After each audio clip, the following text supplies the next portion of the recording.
Mga idol, dahil sa kumakalat na bagong variant ng COVID, dapat bang gawin ulit na mandatory ang pagsuot ng face mask? Hindi na siguro kailangan.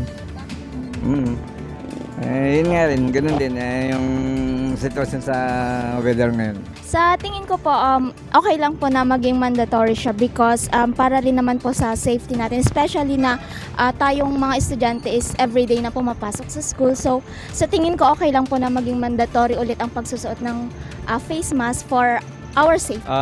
Hindi, pero depende na lang sa ibang estudyante kung gusto nilang maging safe, gusto nilang maging healthy.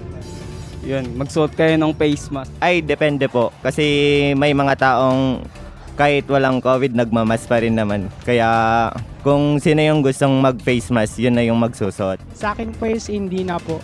Sa akin habang hindi pa naman lumalaki, pwedeng hindi naman po. Kasi lalo na ngayon mainit.